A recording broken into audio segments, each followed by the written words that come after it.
आज हम अपनी नेक्स्ट वीडियो में नेक्स्ट टॉपिक देखते हैं केमिस्ट्री का, पी ब्लॉक एलिमेंट। तो ये बहुत इम्पोर्टेंट है ये चैप्टर भी, तो इसको ज़रा आप ध्यान से देखिएगा। और लास्ट जितनी वीडियो मैंने अभी तक अपलोड की हैं तो उनको आप अच्छे से बार बार रिवाइज़ कीजिए और ज़्यादा से ज़्यादा स्टूडेंट्स के साथ शेयर भी कीजिए ताकि सभी स्टूडेंट्स को हेल्प हो सके। तो चलिए स्टार्ट करते हैं हम आज की वीडियो। तो सबसे पहली बात करते हैं पी ब्लॉक एलिमेंट्स की बात। और जैसे कि आपको पता है कि हमारे जो एटम होता है, हमने लास्ट क्लास में भी डिस्कस किया था एटम के बारे में। और एटम आपको पता है कि कैसे बनता है। एटम एक्चुअली में उसके पास एक सेल की तरह हम उसे कंपैरिजन कर सकते हैं। जैसे सेल के अंदर एक न्यूक्लियस होता है, वैसे एक एटम के सेंटर पॉइंट पे न्यूक्लियस होता है। और उस न्यूक्लियस के अंदर आपको दो चीज़ें मेनली मिलती हैं। मीन्स उसके न्यूक्लियस को आप दो पार्ट में डिवाइड कर सकते हो, या ये कह सकते हो कि उसका न्यूक्लियस बना होता है प्रोटॉन और न्यूट्रॉन से, और सराउंडिंग में उसके इलेक्ट्रॉन्स का क्लाउड होता है। प्रोटॉन के ऊपर पॉजिटिव चार्ज है और न्यूट्रॉन्स के ऊपर कोई चार्ज नहीं होता। जबकि जितने न्यूक्लियस के अंदर प्रोटॉन प्रेजेंट होंगे उतने अपोजिट नंबर में इलेक्ट्रॉन उसके शेल में, उसके सराउंडिंग में रिवॉल्व करते हैं और उनके ऊपर नेगेटिव चार्ज होता है। ये सारी बातें हमने बेसिक बातें और डिस्कस कर ली है। इसके अलावा हमें ये भी पता है कि जो शेल्स होती हैं जहाँ पर इलेक्ट्रॉन रिवॉल्व करते हैं, उन शेल्स का नंबर होता है। और हमको 1 2 3 4 जो नंबर्स हैं डिजिट में, वो शेल का नंबर है। और अगर हम शेल के नेम की बात करें तो KLMN ये हमारे शेल का नेम होता है। ये बेसिक बात है जो हमने पहले भी डिस्कस की हुई है। और अगर हम शब शेल का नाम लें तो के लिए S होता है, L के लिए SP होता है, M के अंदर SPD 3 होते हैं, और जो हमारा N है उसके अंदर जो शब शेल नेम होता है वो SPDF होता है। और ये SPDF के बेसिस पर ही हम ये जो हमारी पीरियोडिक टेबल है उसको हमने अलग अलग पार्ट्स में डिवाइड किया हुआ है। तो आज हम जो बात कर रहे हैं वो पी ब्लॉक एलिमेंट्स की बात कर रहे हैं, और यहीं ये पी जो शब शेल का जो नेम है वहाँ से लिया हुआ है। तो चलिए स्टार्ट करते हैं। तो एक्चुअली में हमें ये भी पता है कि पीरियोडिक टेबल के अंदर जो हमारे पीरियड और ग्रुप्स होते हैं, ये भी दो चीज़ें देखने वाली हैं और याद रखने वाली बातें हैं। पीरियड जो कॉलम आपके खड़े वाले हैं, है ना, जो वर्टिकल पोजीशन में वो पीरियड्स काउंट होते हैं। और जो हॉरिजॉन्टल जो लाइंस होती हैं, जो पूरी कवर एक लाइन है हॉरिजॉन्टल फॉर्म में, वो उसे हम ग्रुप में काउंट करते हैं, राइट। तो चलिए स्टार्ट करते हैं। अब हमने पी ब्लॉक की बात की, तो पी ब्लॉक में एलिमेंट में हम जो मेनली हमारे ग्रुप नंबर 13 और 14 ये दो ग्रुप हैं, उनके बारे में हम डिटेल स्टडी करेंगे। तो लर्निंग एंड डिवीजन ऑफ आज के दिन में हम क्या क्या देखेंगे। Variation the property of P block elements. Group 13 element means boron family के बारे में।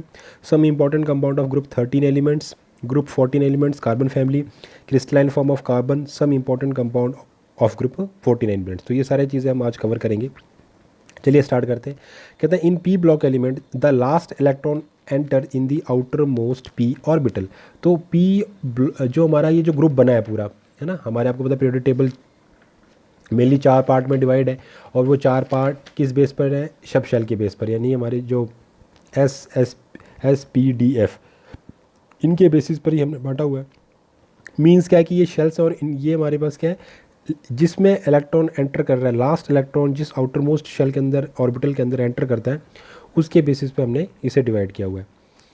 तो in P block element the last electron enter in the outer most P orbital. There are 6 group of P block element in the periodic table. Periodic table के अंदर जो P block जो है उसे हम 6 ग्रुप के अंदर डिवाइड कर सकते हैं, right.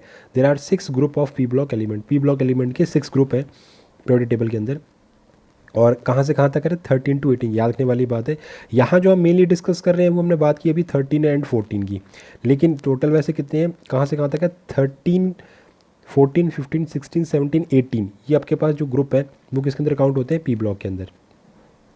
There valence electronic configuration is NS2 NP1 to 6। तो यहाँ पर जो हम बात कर रहे हैं पी ब्लॉक के अंदर, तो उसने क्या बोला कि यहाँ जो इलेक्ट्रॉनिक कॉन्फ़िगरेशन वो कैसी है, NS2 NP1 माइनस, मतलब 1 से लेकर 6 तक। चाहे वो 1 हो सकता है लास्ट पी ऑर्बिटल के अंदर, 2 आ सकते हैं, 3 4 5 6, एक्सेप्ट हीलियम इसमें काउंट नहीं है।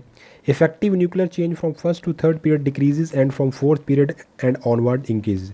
तो कहता है जो न्यूक्लियर चार्ज है, अगर आप फर्स्ट टू थर्ड पीरियड जा रहे हो तो वो कम होता जाएगा, और फोर्थ से आगे जाओगे तो वो बढ़ेगा due to the poor shielding effect, क्योंकि इसमें जो शील्डिंग इफेक्ट है वो धीरे धीरे कमज़ोर होता जाता है। Therefore NS2 electron bound closely to the nucleus, और इस तरीके से जो NS2 इलेक्ट्रॉन्स होते हैं, NS2 जो एस हमारा जो शब्द शैल है वो बहुत ज़्यादा बाउंडली क्लोज होता है न्यूक्लियस, क्योंकि वो काफ़ी क्लोज होता है न्यूक्लियस के। Has the result another oxidation state with 2 unit less than the group oxidation state become progressively non moving down the group more stable in each group, there are also known as a inert pair effect. तो इस effect को हम क्या बोलेंगे? Inner pair effect. आगे बात करते हैं variation in the property of the p block element. क्या क्या वेरिएशंस आता है प्रॉपर्टी के अंदर? पहले हम प्रॉपर्टी की बात करते हैं metallic and non metallic character. Non metal and metalloids exist only in the p block. दोनों चीज़ें मिल जाएंगी, नॉन मेटल और मेटल, ये सिर्फ पी ब्लॉक में ही मिलता है पीरियोडिक टेबल के अंदर। On moving down the group metallic character increase, जैसे जैसे आप, ये याद रखने वाली चीज़ें हैं सारी, जैसे जैसे पी ब्लॉक में आप डाउन टू द ग्रुप जाओगे तो आपका जो मेटालिक कैरेक्टर वो इंक्रीज़ होगा and non metallic character decrease, ये कम होता जाएगा। मल्टीपल बॉन्डिंग की बात करें, pi pi bond second period element have tendency to form pi pi multiple bond, double और triple bond due to the their smaller atomic size and high bond energy. तो क्यों क्यों ऐसा क्यों हो रहा है? क्योंकि यहाँ पर एटॉमिक साइज बहुत छोटा है और हाई बॉन्ड एनर्जी है।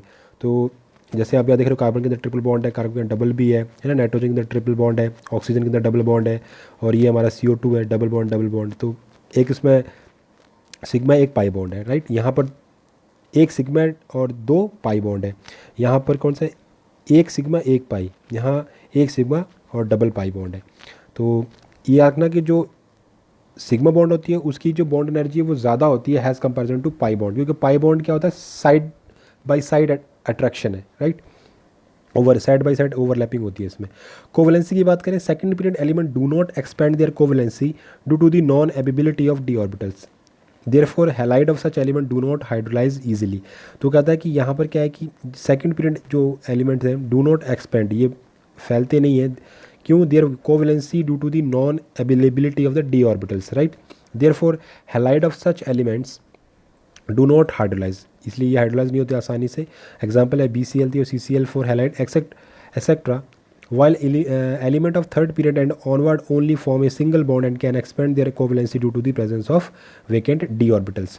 ये भी याद रखना, जब सिंगल बॉन्ड होता है तो रोटेशन पॉसिबल होती है बॉन्ड के अंदर, मतलब जो एटम है वो मूव कर सकते हैं, रोटेट कर सकते हैं, बट जब डबल बॉन्ड या ट्रिपल बॉन्ड वाली कंडीशन आती है तो रोटेशन खत्म हो जाती है बॉन्ड के अंदर। तो एग्जाम्पल क्या दिया इसमें? P4S8AlF6-3 etcetera. नेक्स्ट बात करते हैं nature of the oxides.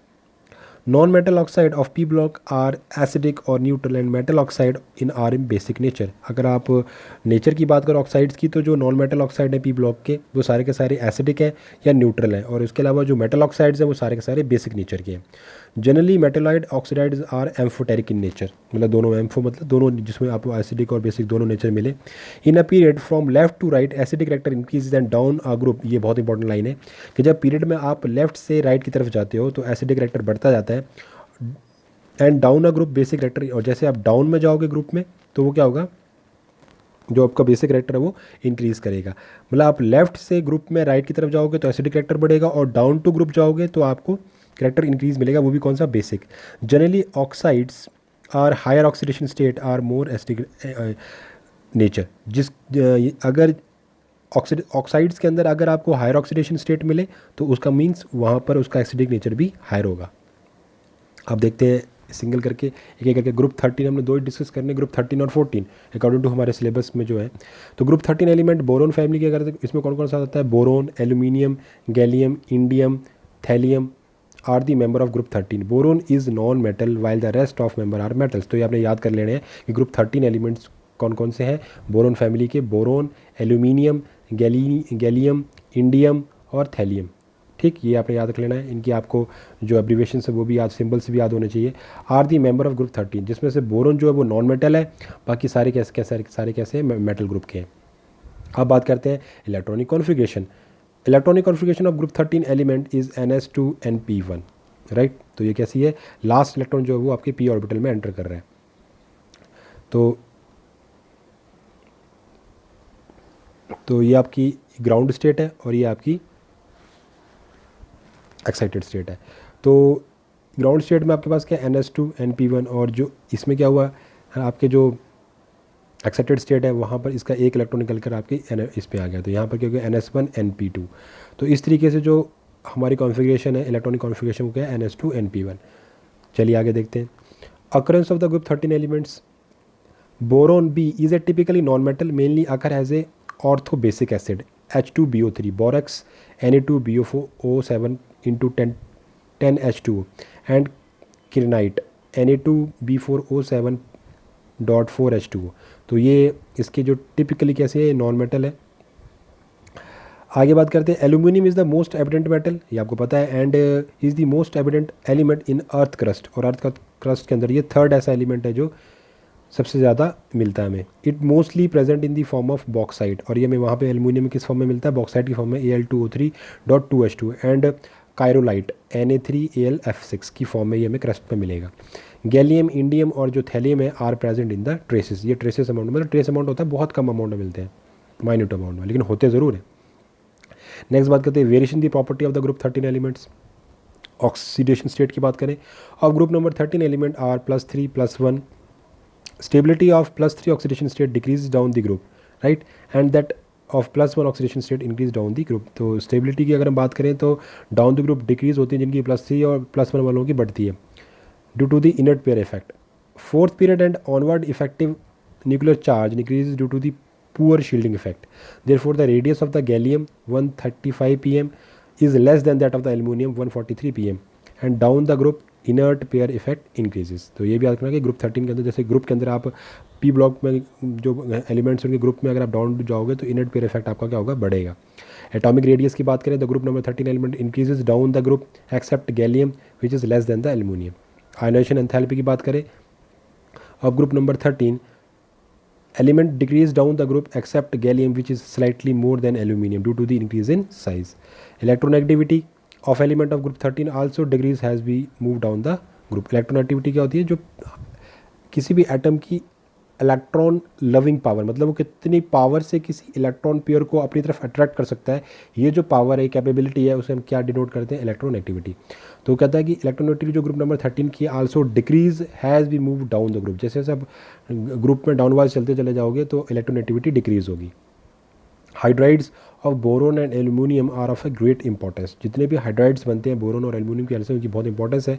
Boron hydride exist in the dimeric और polymeric form. The simplest boron hydride is diborane B2H6 aluminium form only on one colourless solid polymeric hydride AlH3 का whole twice N known as a Allen.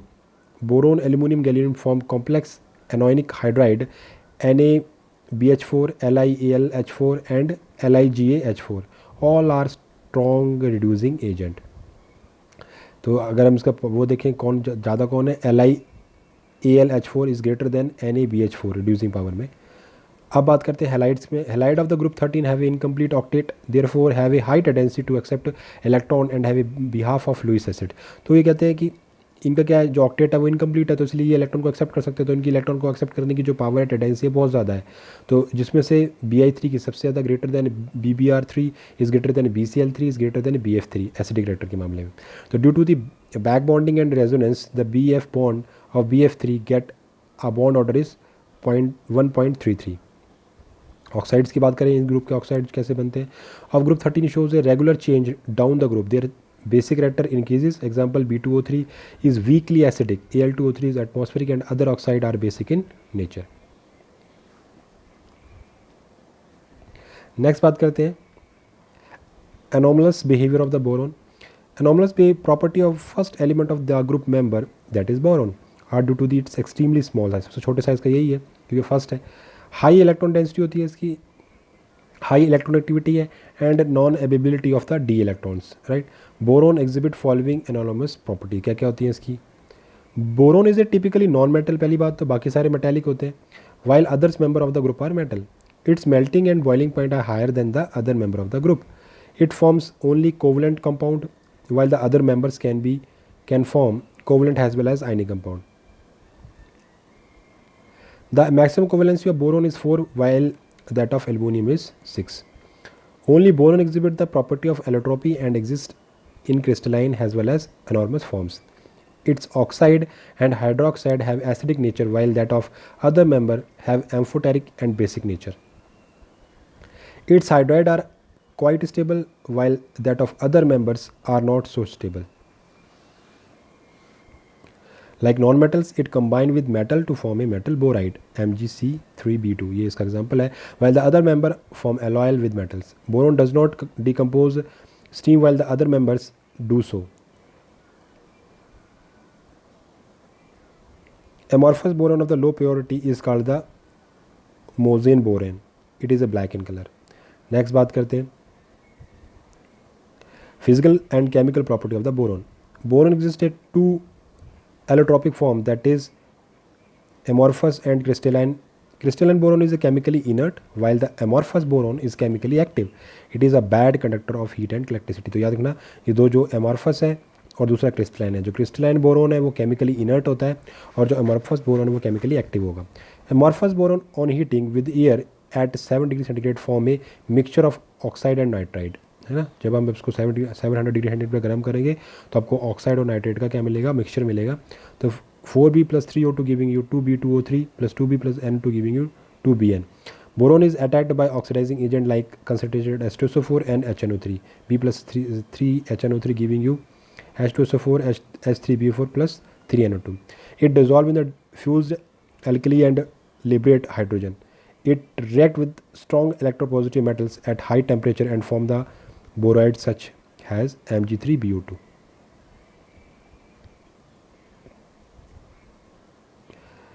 It is a powerful reducing agent. 3CO2 + 4b giving you 2b2o3 + 3 carbon + 3 SiO2 + 4 carbon + 2b2o3 + 3 Si. The boron can be used as a control rod in atomic reactor and has a dioxidizer. तो ये पूछ सकते हैं आपसे कि यहाँ पर ये एटॉमिक रिएक्टर की तरह काम करता है, वो कंट्रोलर कहाँ करता है, कंट्रोल रोड्स की तरह काम करता है, कहाँ पर, एटॉमिक रिएक्टर्स के अंदर. नेक्स्ट बात करते हैं some important compound of group 13 elements. कौन कौन से कंपाउंड हैं इससे. तो ये चीज़ आप याद रखना कि एलिमेंट, मॉलिक्यूल और सब्सटेंस या कंपाउंड, ये सारी अलग अलग चीज़ें हैं, इन्हें मिक्स मत करिएगा. Some important compound of group 13. तो एलिमेंट जैसे एक होता है आपका एटम. एक बार मैं इसको दोबारा रिपीट कर देता हूँ, लास्ट लेक्चर पे हमने डिस्कस किया था.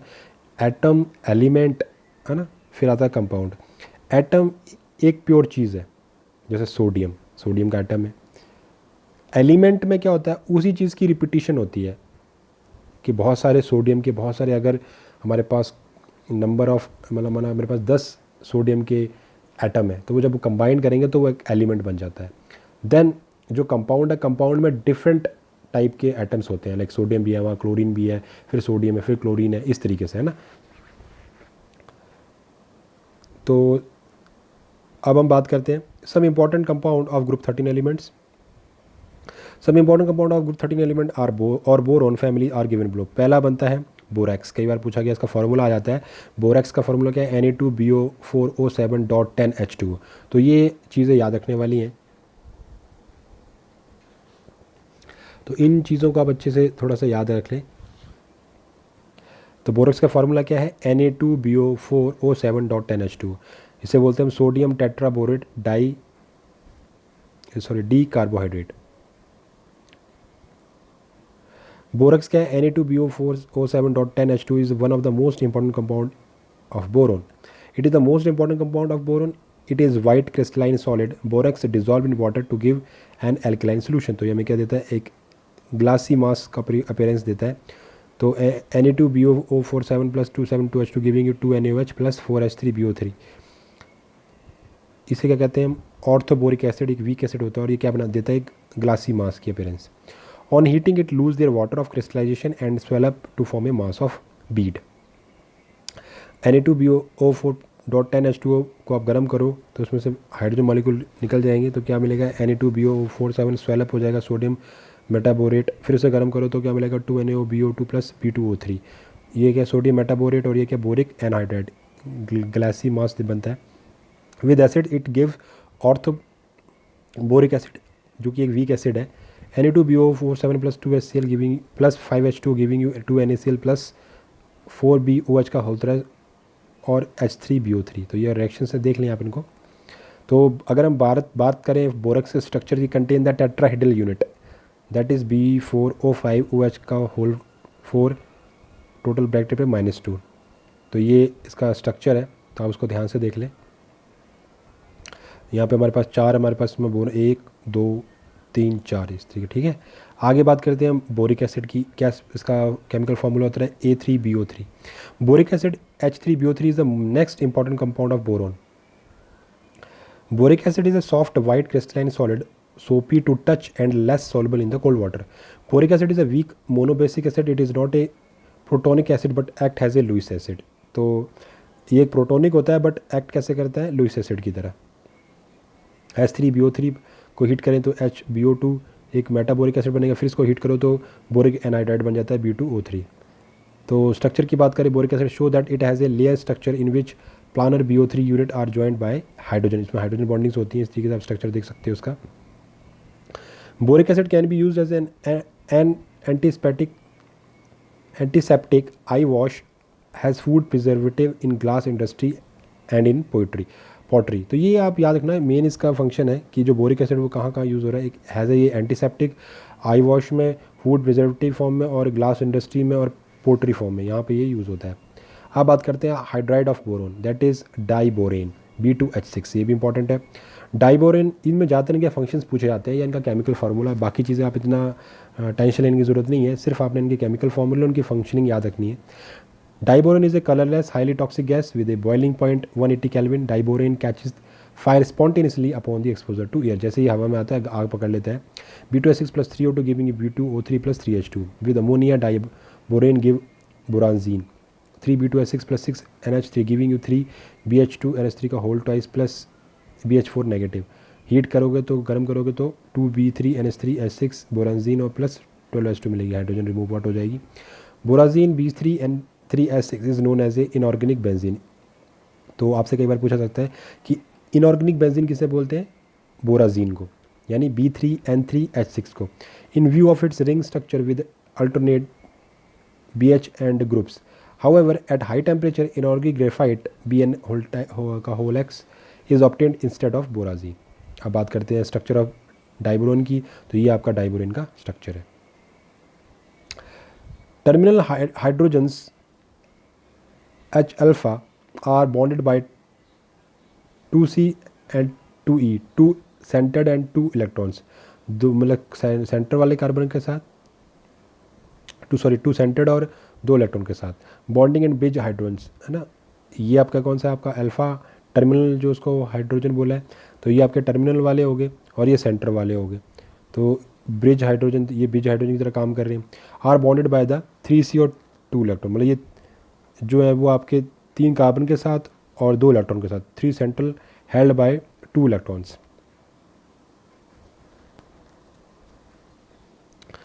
नेक्स्ट बात करते हैं, this type of bonding is also known as a banana bonding. तो इसे कहते हैं बनाना बॉन्डिंग, राइट। तो इसमें क्या है कि जो आपके इसने पहले बात की कि इसमें क्या हो रहा है कि 2 सेंटर्ड एंड 2 इलेक्ट्रॉन्स, 2 सेंटर्ड की तरफ है और 2 इलेक्ट्रॉन की तरफ है, ठीक।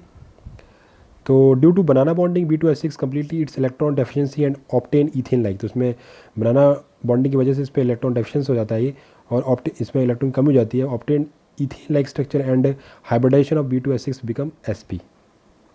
तो 2MAH + B2H6 giving you MbH4 का नेगेटिव, वोल्टेज नेगेटिव, और M के इसमें लिथियम हो सकता है, वहाँ पे M की जगह पर कोई भी मेटल, लिथियम और sodium. It is used as a crystal in polymerisation process for the welding torch, has a reducing agent in the organic reactions. अब बात करते हैं हम एल्यूमिनियम की। बोरोन की तरह एल्यूमिनियम भी बहुत इंपॉर्टेंट है।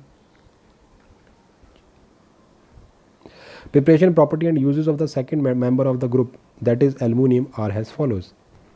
Preparation of aluminum in India is mainly done by bauxite. Bauxite contain SiO2, iron oxide and titanium oxide TiO2. Has impurities. Leaching of bauxite ore is carried out with concentration NaOH solution. Concentrated NaOH solution. Hall-Héroult process is used to obtain aluminum from Al2O3.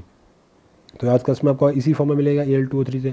फिर इसको इस process के through हम aluminium को अलग करते हैं। Aluminium is obtained by the electrolysis of Al2O3 mixed with Na3, AlF6 or CF2.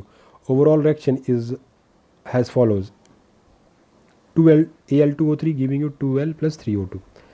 Physical and chemical property of the aluminium, ये बहुत इंपॉर्टेंट है. It is bluish white electron metal and loses it's lustrate due to the formation of the protective oxide film Al2O3. It is light, malleable, ductile, good conductor of electricity and heat. तो ये बहुत important है. कई बार पूछा जाता है कि aluminium कैसा कंडक्टर है इलेक्ट्रिसिटी का, तो गुड कंडक्टर है या बैड कंडक्टर है. तो आपका ऑप्शन में क्या आंसर होगा? Good conductor. लाइट का भी, इलेक्ट्रिसिटी का भी और हीट का भी. With alkalis, aluminium readily dissolve in alkalis involving hydrogen and forming the corresponding aluminates. तो 2Al + 2H2 giving 2NaOH, giving heat करने पर 2NaLO2, sodium Meta aluminate + 3H2. And also dissolve in hot concentrated solution of Na2CO3 has 2Al + Na2CO3 + 3H2 heat करने पर 2NaLO2 + CO2 + 3H2. Acid के साथ कैसे react करता है? The metal dissolve in dilute HCl and dilute H2 for solution involving hydrogen.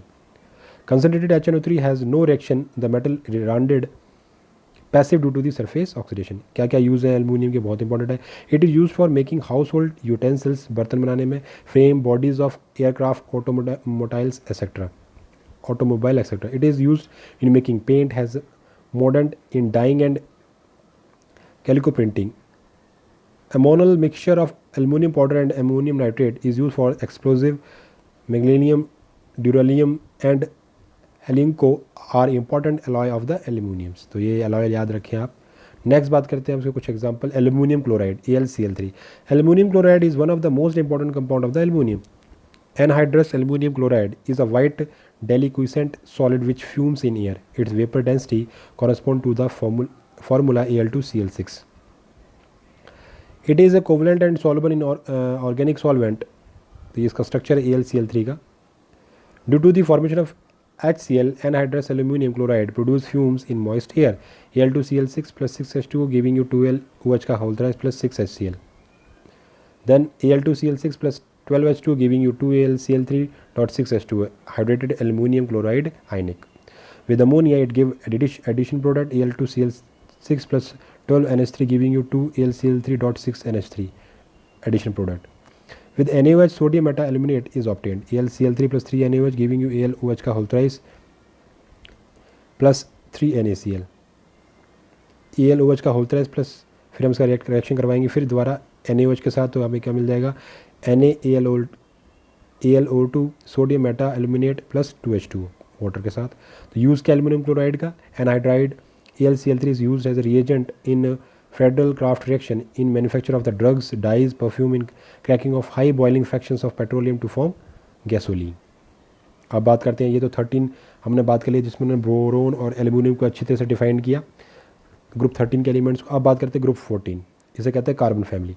Group 14 elements also called as a carbon family. Carbon, silicon, germanium, tin, lead are the number of group 14.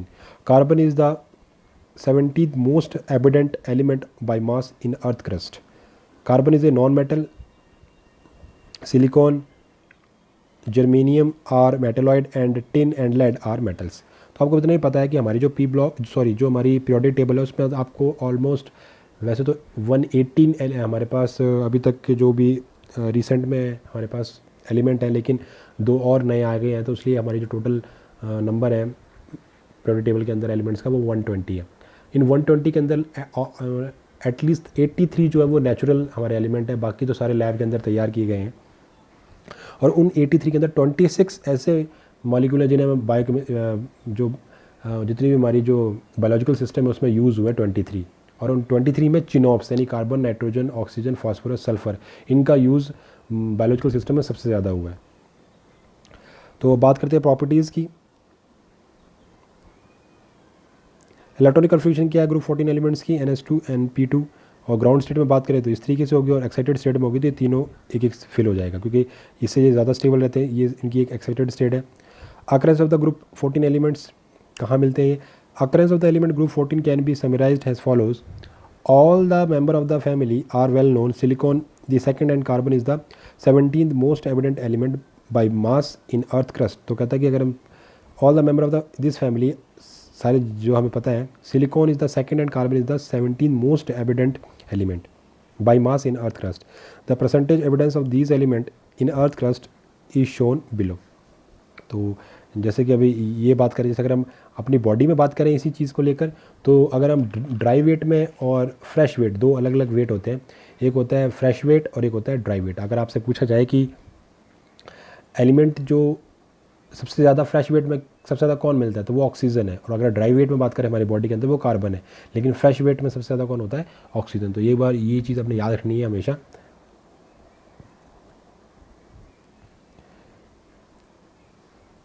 तो चलिए आगे next देखते हैं। तो element हमारे पास क्या है, उसने कहा था percentage evidence of the these elements in the earth crust is shown below. Element हमारे पास कौन सा है, कार्बन, सिलिकॉन, जर्मेनियम, टिन और लेड। तो ये सारे के सारे इसके अंदर आते हैं। तो हमने ये ग्रुप की बात कर ली। तो जो हमारे जो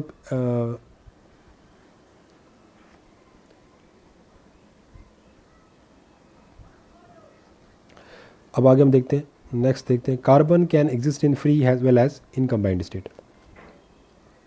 तो कहते हैं जो कार्बन है वो हमें फ्री और कंबाइंड दोनों स्टेट में मिल सकता है। In elemental state it exist in the form of coal, diamond, graphite and fluorine, and in combined form it exists in the form of carbonate, hydrogen carbonate and carbon dioxide gas which is only 0.03% in the air। तो ये हमें element state में मिल सकता है, मतलब single form में elemental state में, तो जिस फॉर्म में ये कोल, डायमंड, ग्रेफाइट और फ्लोरीन की फॉर्म में मिलेगा। और ये कैसे मिल रहा है हमें, exist in the form of जब ये कंपाउंड फॉर्म में मिलेगा तो इसकी कंबाइंड फॉर्म में। आगे देखते हैं। However C14 being radio active while half life is 5770 year exist only in the trace amount and is used for the radiocarbon dating। Silicon generally exist in the form of silica and silicate. तो जो C14 जैसे C14 जो है, तो ये एक radio active इसी का आइसोटोप होता है, राइट।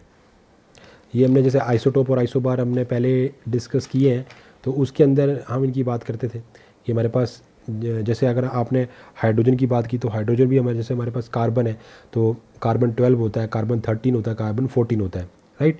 तो ऐसे हाइड्रोजन के अंदर भी होता है, जैसे H1, H2, H3, protium, deuterium, tritium. उसी तरीके से कार्बन में भी होता है C12, C13 और C14। तो ये क्या होते हैं, ये सारे के सारे क्या होते हैं, आइसोटोप, यानी इनकी सेम पोजीशन होती है। आइसोटोप का मतलब ये होता है same position, different forms of same atom, है ना, कॉपी होता है ये सेम पोजीशन की। इसमें क्या होगा, जो आपका एटॉमिक नंबर जो होते हैं वो सेम होते हैं, और एटॉमिक नंबर का सेम होगा मतलब प्रोटॉन का नंबर सेम होगा। डिफरेंट क्या होगा इनमें, न्यूट्रॉन के नंबर अलग होते हैं, एटॉमिक मास डिफरेंट होता है, और इसीलिए इनके न्यूट्रॉन के नंबर में वेरिएशंस आते हैं। तो ये सारी की सारी चीज़ें हमने बात की थी। तो जो उसमें सबसे जो आपका C14 है वो रेडियो एक्टिव होता है, क्योंकि वो आइसोटोप में क्या होता है, ये इनका जो न्यूक्लियस होता है वो अनस्टेबल होता है, और वो क्या चाहता है कि मुझे स्टेबिलिटी मिले, और स्टेबिलिटी को करने के लिए ये रेडिएशन को इमिट करता है ना। पार्टिकल के अंदर फिशंस होता है, इसीलिए ये क्या करते हैं, रेडिएशन को इमिट करते हैं ताकि स्टेबिलिटी इनको मिल सके। However, C14 being radioactive while half life इनकी इतनी होती है, exist only in the trace amount and is used for the radiocarbon dating। तो हम इस रेडियोकार्बन डेटिंग क्या होती है, जब हम जैसे हमारे पास फॉसिल्स होते हैं, कुछ चीज़ें पुरानी मिलती है, तो उनकी क्या एज है उसको काउंट करने के लिए हम इसका यूज़ करते हैं C14 का। Silicon generally exist in the form of silica and silicate. It is important constituent of the ceramics, glass and cement. Germanium and tin and lead are present in the trace amount. Tin mainly exist in the form of the Acerite, SnO2 plus lead mainly exist in the galena, PbS. It is other form are anglesite, PbSO4 and crucite, PbCO3। तो ये important है, एंग्लेसाइट और क्रूसाइट। अब बात करते हैं variation in the property of the G14 elements. Oxidation state की बात करें, जो ग्रुप 14 है मेनली R+4 to +2 तक जाती है। Carbon also exhibit negative oxidation state -4 down to the earth. Stability of the +4 oxidation state decreases and of +2 oxidation state increase due to the inert pair effect. Radius की बात करें, of group 14 element increase down the group. तो मतलब जो हमारे group हैं ऊपर से नीचे की तरफ जाओ तो ये बढ़ेगा ग्रुप में। Ionisation enthalpy of the group 14 element decrease down the group has a size of element increases. Electron activity group 14 element also decrease has a move be down the group. जैसे जैसे ग्रुप में नीचे जाओगे आपका जो electron activity वो कम होती जाएगी। ऑक्साइड्स की बात करें, CO2, SiO2, GO2 और acidic, whereas the SnO2 and PO2 are amphoteric in nature. दोनों करेक्टर शो करते हैं ये, एसिडिक और basic. First among monoxide carbon monoxide is neutral, gallium oxide is distinctly acidic, whereas the SNO or PbO, lead oxide or tin oxide are amphoteric. Monomeric form of CO2 is stable due to the non-ability of d orbitals. Carbon has a tendency to form a multiple bond, but SiO2 exists in the three-dimensional polymeric form and has a high melting point and is solid at room temperature. तो SiO2 क्या होता है, solid होता है room temperature पर. तो reaction with water, carbon, silicon and germanium are not affected by water. Tin decompose with steam due to form dioxide and dihydrogen gas. Sn plus 2H2 giving, अगर heat करें तो SnO2 plus 2H2 बन जाता है. Lead remain unaffected by water, probably because of a protective oxide film formation. Group 14 element can form MX2 and MX4 type halide, where M is a fluorine, chlorine, bromine or iodine. Except carbon, all other member react directly with halogens under the suitable conditions. Stability of the dihalides MX2 increase down the group due to the inert pair effect, except CCl for all other tetride and are easily hydrolyzed by water. Anomalous behavior of the carbon. Anomalous behavior of the first element of group 14, that is carbon, is observed because the size of the carbon is smallest among the group, but it has a high electronegativity and ionization enthalpy. Moreover, d orbital are also not present in it. Due to these reasons, its property are quite different from other member of the group. Such properties are, पहली बात करते हैं हम covalency of carbon is generally is 4 due to the absence of d orbital. It cannot be expand its valency shell and thus its maximum covalency is 4. Other members, however, have vacant d orbital and thus can expand their covalency beyond 4. Due to the absence of d orbital, carbon can only form pi-pi bonds with itself or with element like oxygen, nitrogen and sulfur, etc.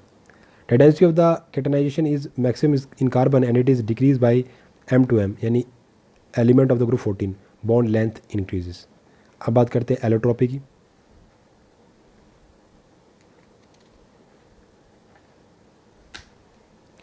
All members of the group 14 elements except lead show allotropy. Carbon exhibit many allotropic forms, both crystalline as well as amorphous. Diamond, graphite, fluorine are crystalline form, while coal, charcoal, lamp black are amorphous form. अब बात करते हैं crystalline form of carbon. ये बहुत important है, तो ये कई बार पूछा जाता है डायरेक्ट. डायमंड क्या चीज़ होती है? It is A purest hardest form of the carbon. Carbon की सबसे हार्डेस्ट और प्योरेस्ट फॉर्म क्या होती है? डायमंड. ये क्वेश्चन यहीं से राइज होता है कि कार्बन की प्योरेस्ट फॉर्म क्या है या कार्बन की हार्डेस्ट फॉर्म क्या है, तो डायमंड इसका आंसर होगा.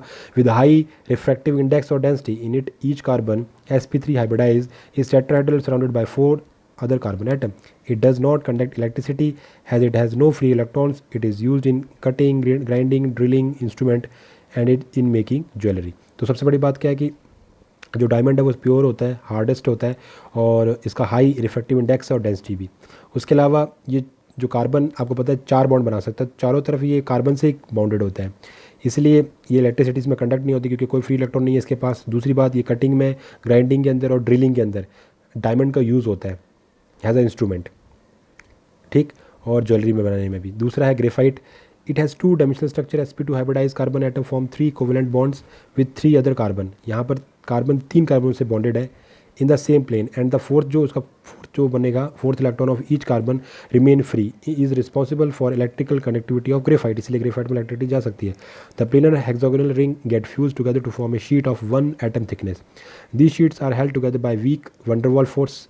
These layers can slide over each other and give softness, greenness and lubricating property to graphite. It is used in making electrodes. Lead pencils has a dry lubricant. Fluorines की बात करें, these are only pure form of carbon.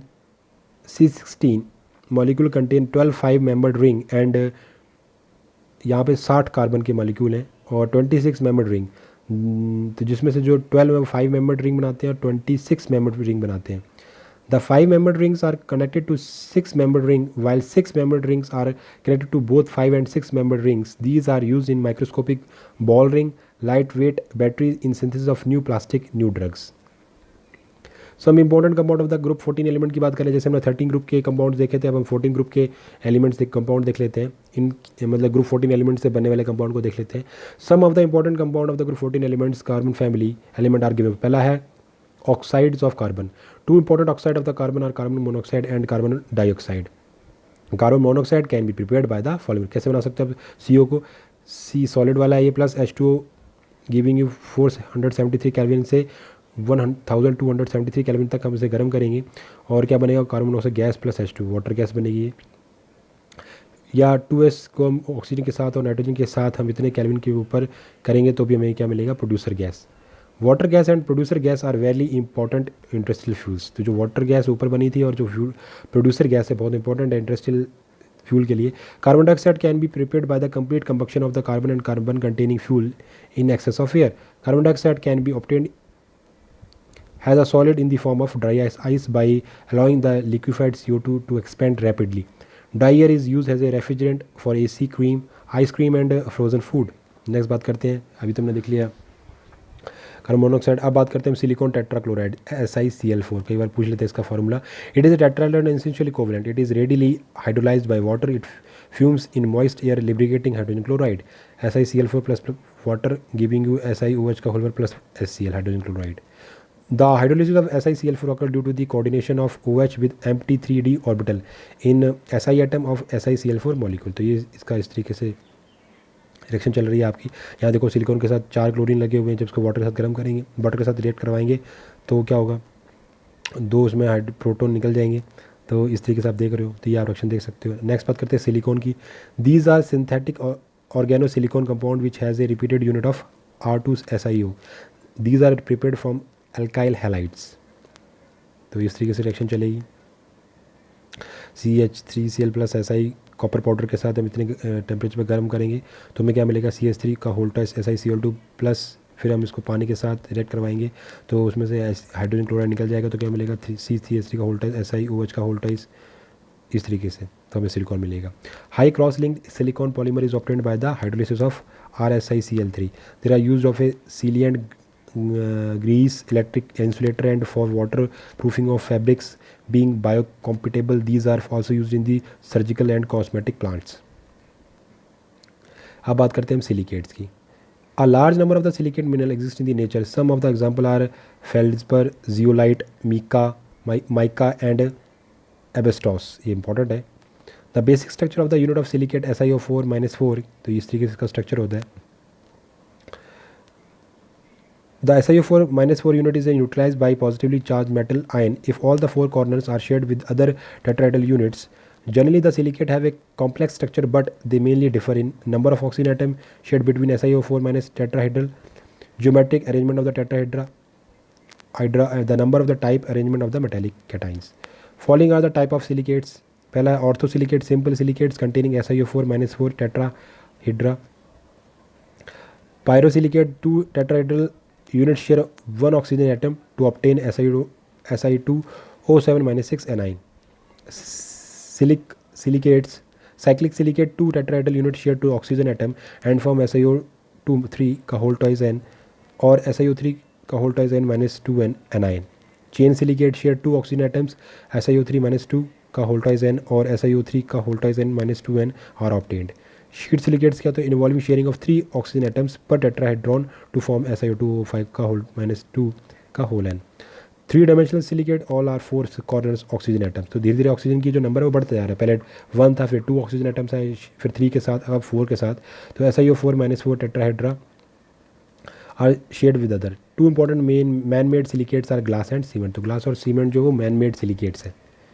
Zeolites की बात करें, if aluminium atoms replace few silicon atom in 3 dimensional network of silicon dioxide, the obtained overall structure is known as a aluminium silicate and acquire the negative charge. Cation such as sodium ion, potassium ion और calcium balance the negative charge. Their examples include feldspar and zeolites.